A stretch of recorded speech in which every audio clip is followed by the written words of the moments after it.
everyone, and welcome back to Miss Estruch Teach and Tell, the podcast for teachers who love their subjects but are seriously done with burning out. Today's episode is one that I've been planning in my head for over a year, and we've actually had it booked into our schedule for several months. It's a conversation I wish I could have had back in 2019 when I was still head of department, juggling marking, micromanagement, weekend work, and missing things like family weddings because in school you have to take your holidays at certain points in the year. Hey there teachers, welcome to Miss Estruch Teach and Tell, the podcast where every week I dive into all the tips and tricks that make teaching life so much easier. Whether you're a veteran educator, an early career teacher learning the ropes, or balancing the classroom with being a busy parent, this will help you streamline your workload and bring a bit more balance to your life. You bring the coffee and I'll bring the teach and tell. If you are ending this academic year wondering whether you've got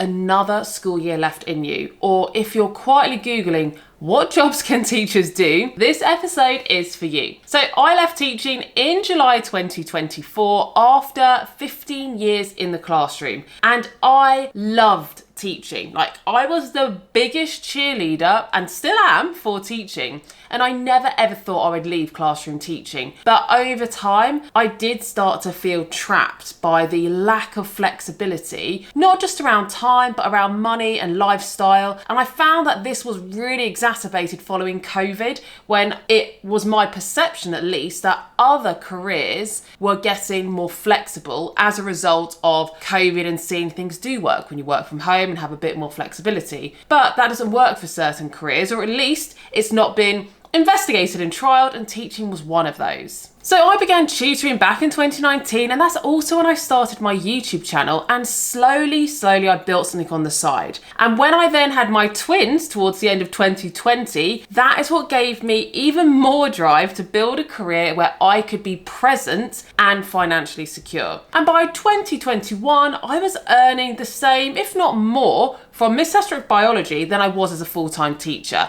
So I decided to go part-time, but actually not until 2023, because even that I was a bit scared to do.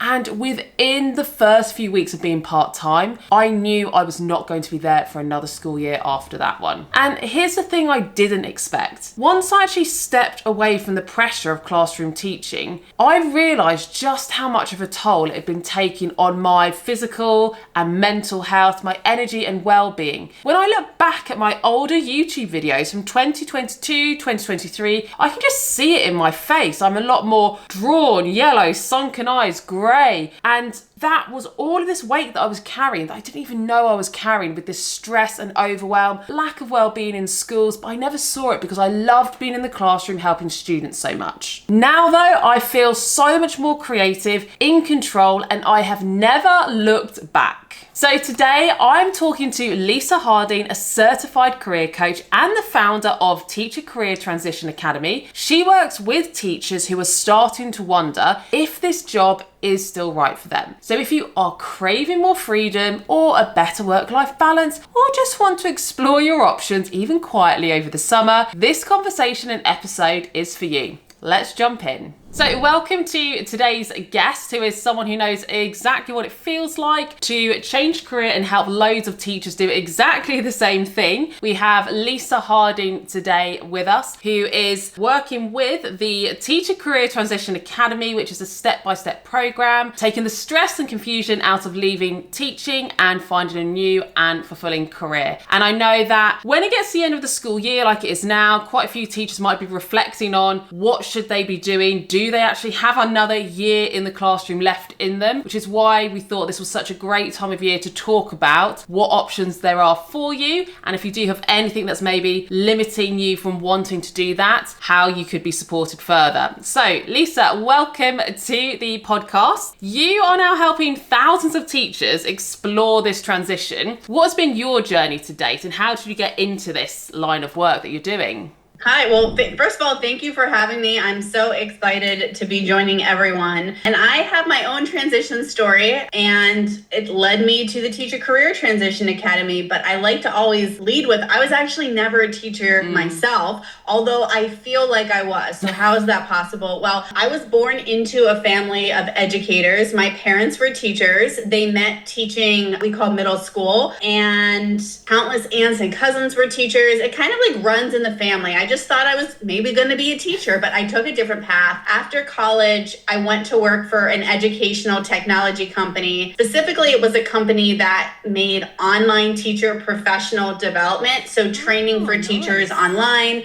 Here in the States, teachers have to earn continuing education units. So I worked for that company for 15 years. I was honored to serve as the CEO of the company my last 5 years. And over that time, I like to say I probably have sat through more teacher training than the average teacher. But I think more importantly was that I had various positions within the company. In over 15 years, you can imagine I was in different roles, but I hired teachers. I recruited, I interviewed, hired, and worked with career transitioning teachers that ended up working side by side with me at that job. 15 years into that, transitions at home, young family, wanting to grow the family, the stress of a role of a CEO. I stepped down, made my own career transition, if you will. I became a stay-at-home mom, and I thought that was going to be it for me. I'm like, okay, I'm going to lean into this season of motherhood. Hard, as you know, but I really missed working with teachers. Teachers apparently missed working with me because once I flipped that I was no longer working there, all the teachers I had known, not all, but a lot of teachers I had known from that career path started messaging me on LinkedIn saying like, hey, can you give me advice for when you were hiring teachers? Are there any jobs? And I just started offering my advice and perspective from the years of experience that I had recruiting, interviewing, and hiring teachers. One thing led to another. I eventually got my certification in career coaching, and now here we are, happy to be a co-founder at the Teacher Career Transition Academy, where I get to apply my passion for teachers in kind of a new and interesting way.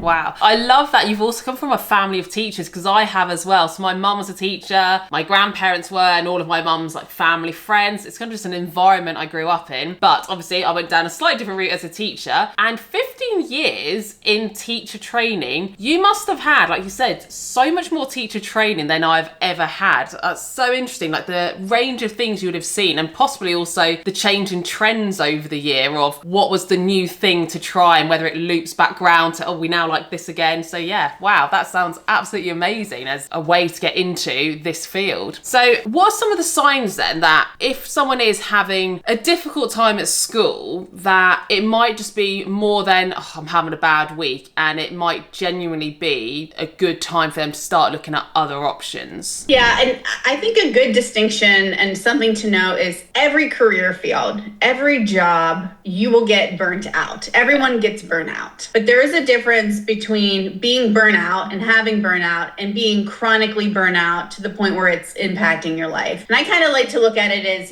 if you're not rejuvenated after a weekend, or if you take holiday and you come back and you're still not rejuvenated, it's probably time to start, thinking about things. Yeah. And I know teachers, some teachers that I work, it's very obvious. They're getting sick, they're having health problems, there's mental health problems, something, the Sunday scaries where they're every single week, they're dreading Monday, their passion is going away. Those are things where it might be time to start questioning things for yourself. But some of the first steps, it doesn't have to be just jumping out of the classroom. I always like to say, your first line of defense is ask yourself, what if I changed grade levels? If I taught a slightly different grade or subject matter in my own school? Or what if I changed schools? Is it maybe my leadership? Is the school down the road, would that environment change it for me? Or maybe you're out of the classroom, but you're doing an administrative role within your school building. Maybe you're in the technology department, the media department, something at the office. And you don't have to make that jump in order to tell if that's right for you. I like to call it like wear the hat. So like pretend that you're doing that and then ask yourself, does that solve the problem? Or maybe try it and see if that solves the problem. But if not, it might be time to, start exploring something else to get you in a happy place, because everyone deserves to love what they do. Yeah, absolutely. And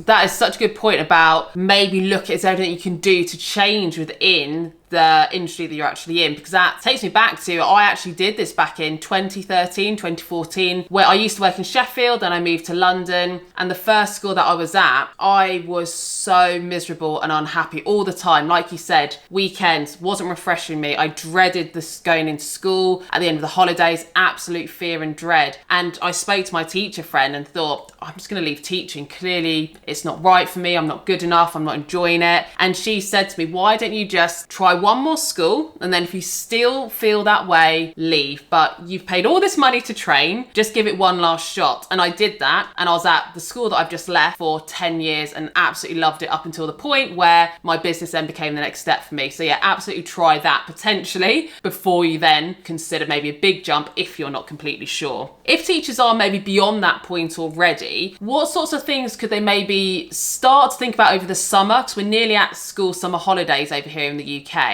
What could they maybe start exploring as options without pressure to consider, could it be possible if they have already decided, no, I definitely do want to find another option? Yeah, so I think career exploration is, summer would be a great time for that, because I think a big part of exploring different careers, and I actually have a great career directory I could give you the link to so your audience could download it. It has 200 career profiles of jobs that teachers have actually gone into. It's really great. So, look through that. But another thing that's really important is just talking and connecting with people. And there's different ways you can do it, obviously in person, even just like a friend or a neighbor, someone, if you're in church, or your spouse's friend or anyone, just ask them, hey, can we go out to coffee? Or like, I'd love to learn more about your career, like what you do for work. Or if you're at the football field with your little ones and there's a parent sitting next to you, just chat with them about their career. And you just want to start learning about different paths that interest you,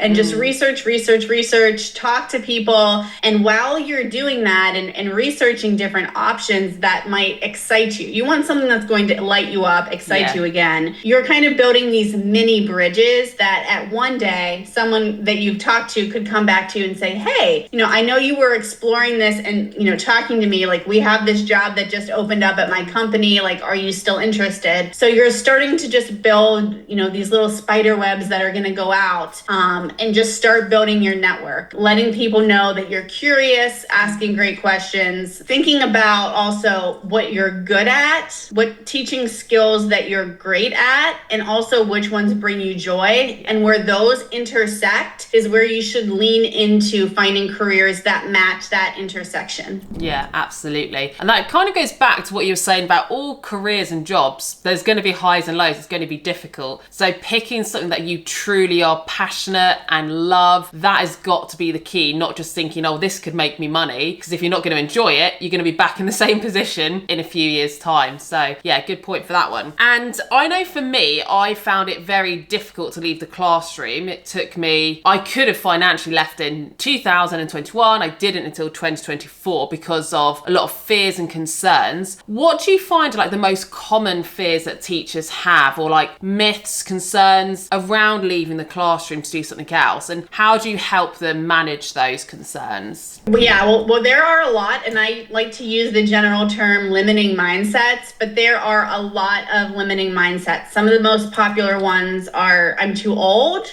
Teachers that are more seasoned think that they may be too old to change careers. There's, I'm not going to make enough money is a popular one. All I am is a teacher. I don't know how to do anything else. These are all things that we tell ourselves, maybe not even out loud, but we think them in our head, and they really are holding us back. And, it's easy for me to sit here and say, like, those aren't true. You need to think past that. But I think the more important thing is to recognize that you will have these limiting mindsets pop up at all stages of your career transition. And I think knowing how to overcome them is important because, your limiting mindset today is going to be different than what pops up when you walk into an interview or when you're working on your resume, because this really is a process. But a great exercise that I love to encourage folks to do, literally sit down and just write out everything that you're amazing at, everything that you've ever done, all of your skills, the values that you bring, and just look at those on paper, and you are going to be overwhelmed, and just keep going back to that because teachers have such a wealth of skills, both hard skills and soft skills, and just truly are amazing. And keep going back to that list, write it down and then look at it. Now it's in your mind, and keep going back to that, because whether it's a fear today or in 3 months, you need to be able to get over that to keep your momentum going. That idea of writing down a positive list of everything you've got as a good skill, such a good one. I might even do it just for myself. Just when you're having those down moments where maybe something hasn't gone to plan, you're like, oh, this is rubbish. Just to remind yourself, like, this is just a bad day. Look at all these amazing things you're really good at, even if you're not thinking of leaving, just to boost yourself in the classroom. Like, what are you actually really good at? What do you love about it? If you aren't thinking of leaving, or whether you are, it's such a great idea just to try and boost morale and a bit of mental health and well-being around it all. But if they are thinking of leaving, then you've obviously got your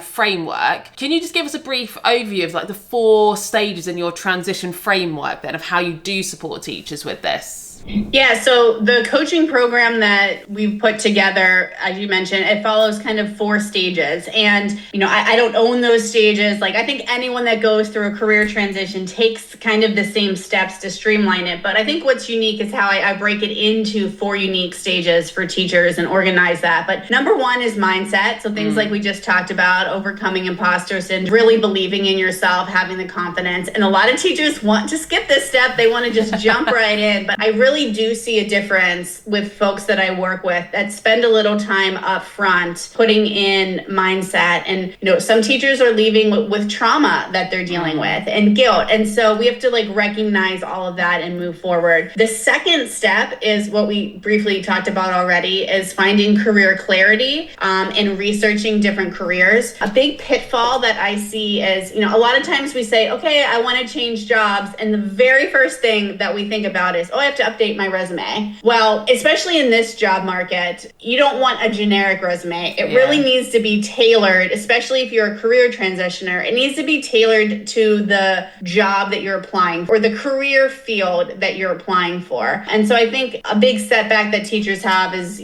trying to come up with a generic resume they can send out to a bunch of different jobs, but that's actually going to kind of put you back a step. So taking time to really focus in on what career path you want to follow is step 2. And then after that is step 3, which is your marketing material. So your resume, cover letter, LinkedIn, how you actually apply for the job, networking strategies for getting an interview that all align with the career field you want to go after. And then after that is prepping yourself for all the interviews and learning how to position your value, know your value in the market, and negotiate a fair compensation package. Wow. So loads and loads of support there. And that would be so helpful. If I had known about this when I was on the fence in 2021, maybe I could have got to this point where I am now a lot earlier and been much further in my career, or not had those difficult last years. So it does sound like it'd be so helpful if anyone was thinking of taking that transition like I have done as well. That's a good thing to point out, is I don't think teachers need a career coach. You don't need a career coach to do this. You have the skills to make the transition yourself. But I think a good point is, when you work with someone, you're not reinventing the wheel.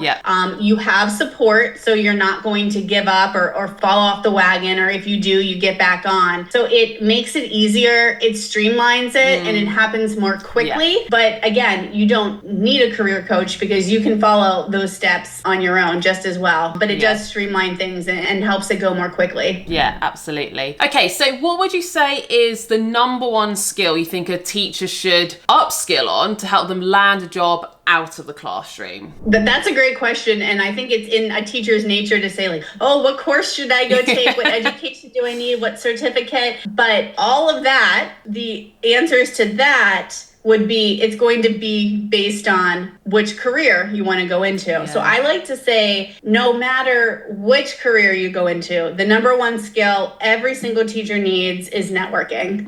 Networking is so important in a career transition, in landing a job, and then also whatever job you get into, life after that. And I think in education and in teaching, networking is just not as crucial as it is outside of the education profession. So brush up on your networking and start practicing it from the day that you think, maybe I want to do this, through literally the rest of your career. It's a skill that you're going to need and want to rely on. Yeah, and that is so true. You don't really use networking skills as a teacher at all. You don't need to as such. And that is one thing that I did notice, that when I stepped out of the classroom or started to do the side hustle, my friend who was already working for herself, she was so good at networking and making connections and getting all these opportunities. And I was just looking at her like, how do I do that? Because I don't know how to do that. I'm not confident enough. And like slowly over time, start to get better at it. But it is such a good skill, that one. So where can listeners go then if they did want to find out more about how you could support them or any latest offers that you might have? That would be really helpful if they are at the position now where they do think they would like some help in transitioning out of the classroom. Sure.